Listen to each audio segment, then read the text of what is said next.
Halo semuanya, selamat datang di channel yang tidak layak untuk dihina ini. Sebelum kita mulai, atur posisi santainya, seruput kopinya, dan mari kita berkhayal.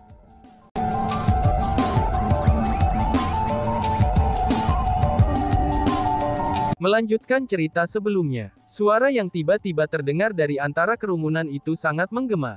Dan segera, itu menarik perhatian semua orang. Bahkan wanita tua itu mengalihkan pandangannya ke arah suara itu. Setelah melihat apa yang mereka lihat, wanita tua itu beserta sebagian besar orang yang hadir, semuanya mengungkapkan perubahan ekspresi. Orang di depan mereka adalah seseorang yang tidak mereka kenal.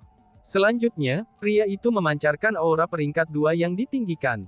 Meskipun tingkat kultivasi itu sudah sangat kuat, tapi itu sudah jelas kalah dengan kultivasi wanita tua dan Chu Hanpeng. Dengan demikian, bagaimana mungkin dia bisa berani tampil pada saat seperti ini, dan menyatakan bahwa wanita tua itu tidak melibatkan dirinya dalam masalah ini, karena dia sendiri bisa menyelesaikannya. Selanjutnya, jika dibandingkan dengan sebagian besar orang yang hadir, Chu Hanpeng, Chu Xuanzengfa, kakek Chu Ziyuan dan yang lainnya dari Chu Heavenly Clan, mereka mengungkapkan perubahan besar dalam ekspresi. Alasan untuk itu adalah, karena mereka semua tahu siapa orang itu. Dia tidak lain adalah Chu Yuyuan. Setelah memverifikasi bahwa itu memang Chu Yuyuan, Chu Xuanzengfa mengungkapkan ekspresi gembira dan berseru. Tuan Yuyuan, bukan hanya Chu Xuanzengfa yang merasa bahagia pada saat itu. Bahkan Chu Hanpeng mengungkapkan ekspresi gembira. Hanya saja, ekspresi gembira di mata Chu Hanpeng melintas dengan cepat, dan digantikan dengan tampilan yang marah. Dia berteriak keras pada Chu Yuyuan. Yuyuan, kemana saja kamu? Bagaimana kamu bisa menghilang tanpa kata-kata begitu lama, teriak Chu Hanpeng. Alasan mengapa Chu Hanpeng marah pada Chu Yuyuan adalah, itu karena dia benar-benar berpikir bahwa Chu Yuyuan telah mengalami semacam kecelakaan, dan berduka atas kematiannya. Setelah semua, Chu Yuyuan adalah salah satu tokoh besar Chu Heavenly Clan mereka. Maka dari itu, tidak ada yang mau kehilangan Chu Yuyuan. Karena itulah, banyak orang merasa senang melihat Chu Yuyuan lagi.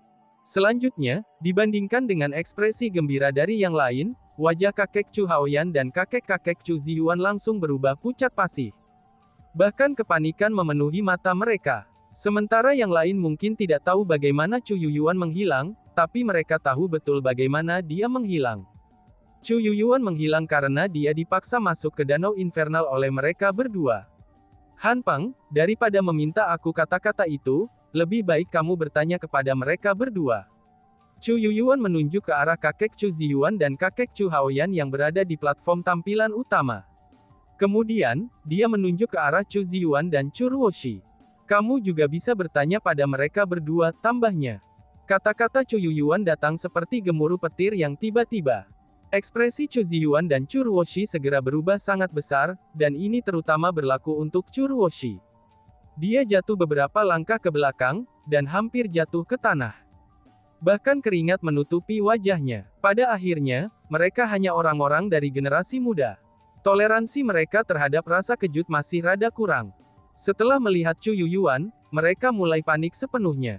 Dan bahkan, bukan hanya mereka berdua. Bahkan kedua tetua tertinggi berusaha sekuat tenaga untuk menyembunyikan kepanikan dan kegelisahan mereka. Ini, apa yang terjadi di sini? Setelah mendengar apa yang dikatakan Chu Yuyuan, sebagian besar anggota Chu Heavenly Clan mengalihkan pandangan mereka kepada kakek Chu Haoyan dan kakek Chu Ziyuan.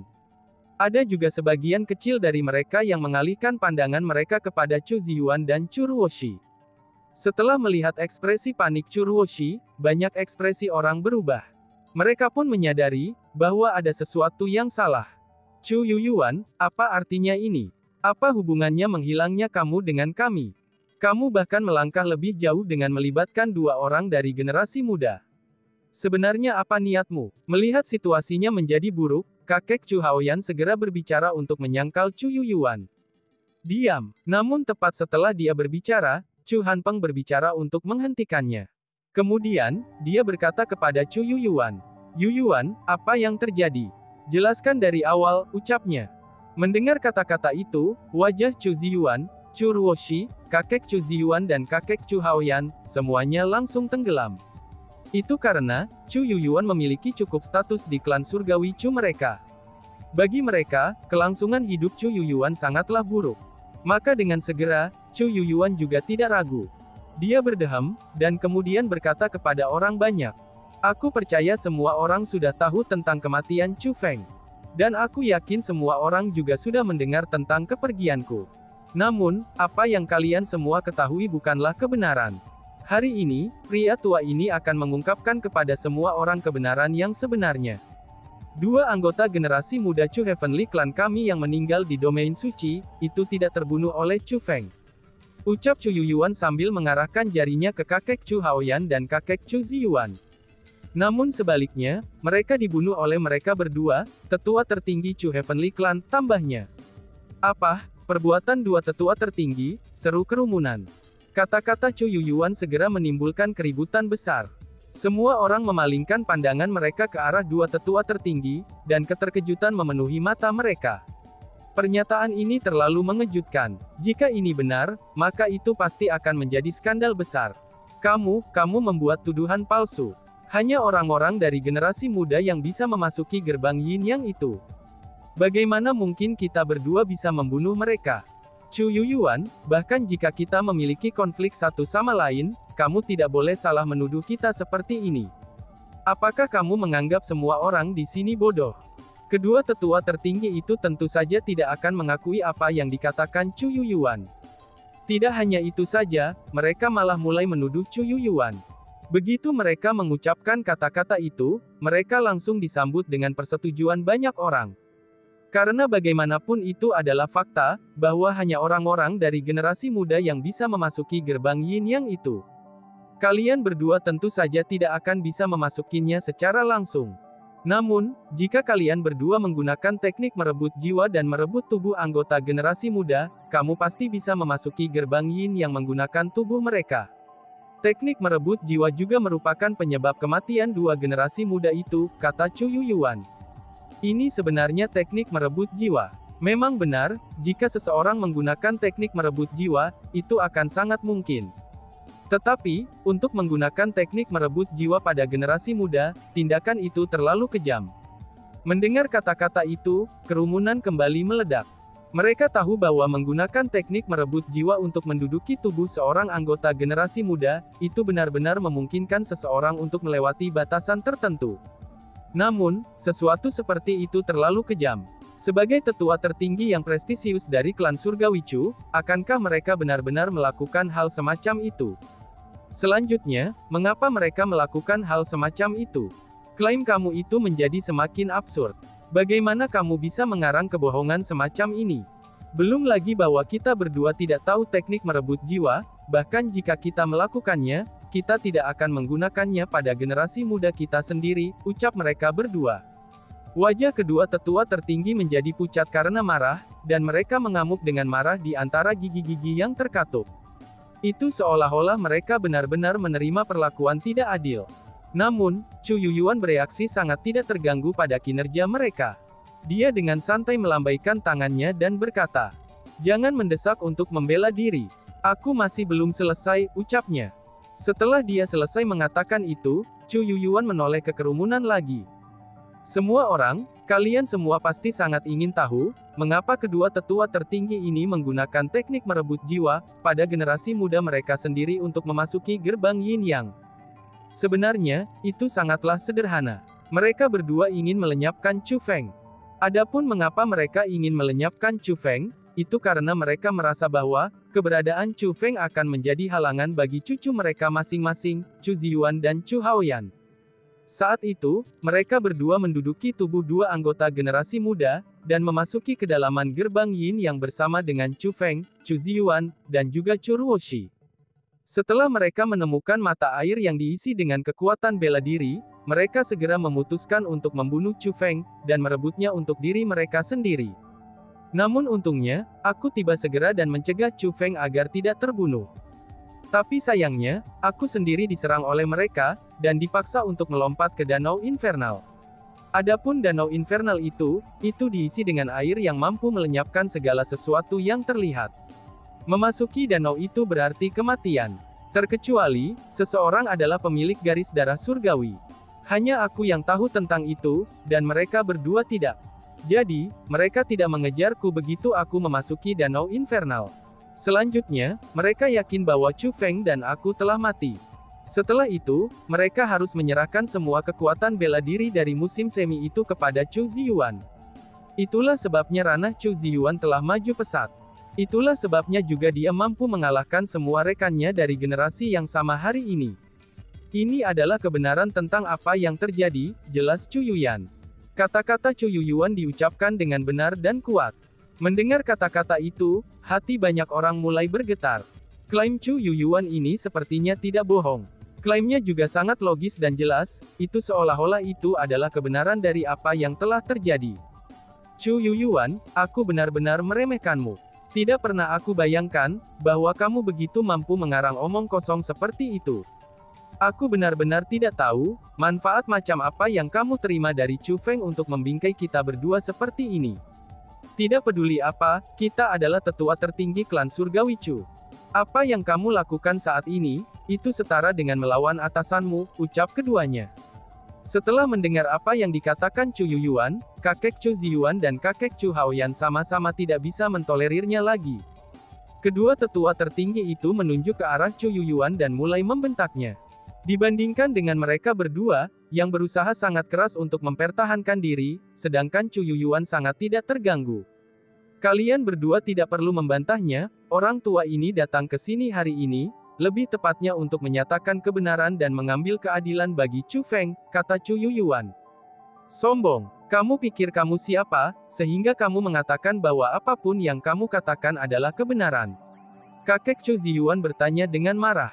Dengan bukti yang tak terbantahkan, aku benar-benar tidak tahu bagaimana kalian berdua bisa menolak untuk mengakuinya, kata Chu Yuyuan.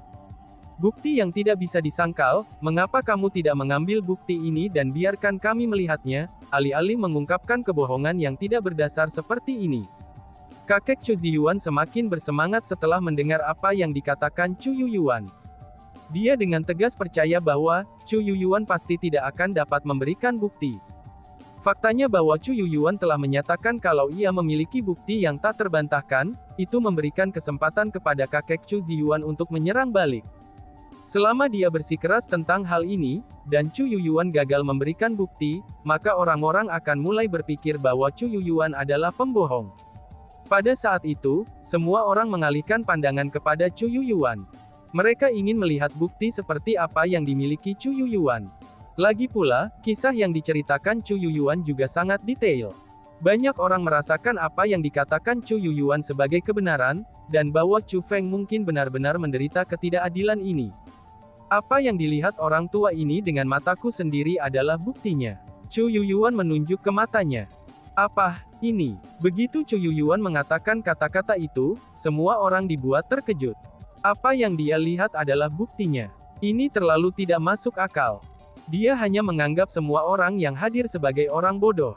Pada saat itu, mereka yang awalnya berpikir apa yang dikatakan Chu Yuyuan benar, seketika saja semua orang mulai mencurigai pernyataannya. Paling tidak, dia tidak bisa memberikan apa yang disebut bukti. Ini berarti bahwa dia membuat tuduhan yang tidak berdasar.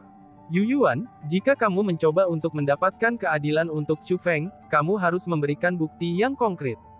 Kata-kata kamu saja bukan bukti, dan tidak ada yang akan mempercayai mereka, kata Chu Hanpeng. Aku sudah mengatakannya. Apa yang dilihat orang tua ini adalah bukti, bukti yang tidak dapat disangkal, kata Chu Yuyuan. Tuan Yuyuan, junior ini telah menghormati dan mengagumimu dengan sia-sia. Tidak pernah aku harapkan, kamu dengan sengaja mendistorsi kebenaran, dan telah salah menuduh sesama klanmu hanya karena kamu telah menerima beberapa manfaat dari Chu Feng.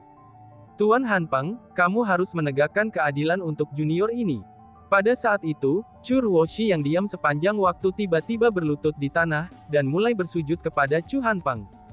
Tidak hanya matanya yang merah, tetapi air mata juga mengalir di pipinya. Itu seolah-olah dia benar-benar dirugikan. Tuan Hanpeng, Chu Yuyuan ini sudah melawan atasannya, dan berani mengoceh omong kosong.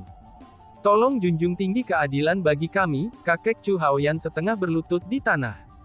Lord Hanpeng, dengan ketua klan Lord tidak hadir, kamu adalah orang yang memiliki otoritas terbesar di klan ini. Apa yang Chu Yuyuan lakukan, itu setara dengan mengkhianati klan kami. Tuan Hanpeng, tolong tangani masalah ini sesuai hukum klan kami, dan menghukumnya dengan keras, ucap kakek Chu Ziyuan juga sambil setengah berlutut di tanah.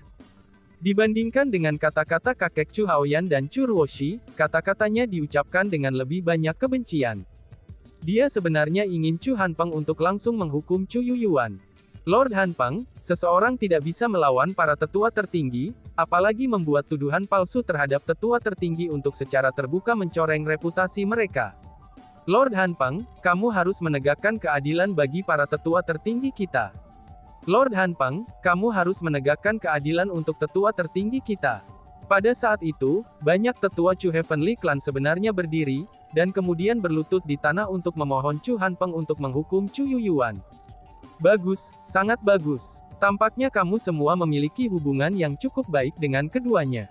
Orang tua ini akan mengingat akan kalian semua, ucap Chu Yuyuan sambil memandang ke para tetua yang berlutut di tanah. Kamu berani mengancam para tetua kita. Chu Yuyuan, apakah kamu benar-benar berpikir bahwa Chu Heavenly Clan kami tidak bisa berbuat apa-apa terhadapmu? Kakek Chu Ziyuan memarahi Chu Yuyuan. Dan kemudian, dia mengalihkan pandangannya ke arah Chu Hanpeng. Adapun Chu Hanpeng, dia merasakan tekanan besar setelah dihadapkan dengan semua permintaan para tetua itu.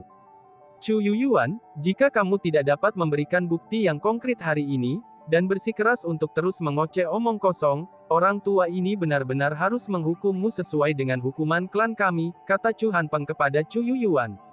Dibandingkan dengan para tetua lainnya yang bertekad untuk menghukum Chu Yuyuan atau bahkan membunuhnya, tapi nada suara Chu Hanpeng adalah peringatan.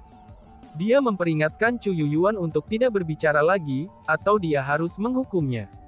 Hahaha. Namun pada saat itu, Chu Yuyuan tertawa tiba-tiba. Tawanya sangat menggairahkan dan menyayat hati. Itu seolah-olah dia sama sekali tidak menempatkan salah satu tetua Chu Heavenly Clan di matanya, bahkan termasuk Chu Hanpeng. Chu Feng, mengapa tiba-tiba aku merasa bahwa Chu Yuyuan ini bertingkah aneh? Ketika kembali di klan Surgawi Chu, dia sangat rendah hati dan sederhana. Kenapa sekarang dia begitu sombong dan mendominasi? Dia sama sekali tidak membantumu mendapatkan keadilan dengan bertindak seperti ini. Akan tetapi, dia malah membuat situasinya semakin buruk. Pada saat itu, si ratu pun mulai khawatir. Secara logis, Chu Yuyuan harus hati-hati membicarakan masalah ini, dan menjelaskan semuanya kepada Chu Hanpeng secara rinci. Kemudian, dia harus menghadapi dua tetua tertinggi sampai dia menemukan kesalahan dalam cerita mereka. Namun Chu Yuyuan, dia telah bereaksi sangat keras sejak awal. Namun sementara Chu Yuyuan memiliki kekuatan yang setara dengan tetua tertinggi, tapi ia tidak memiliki status sebagai tetua agung.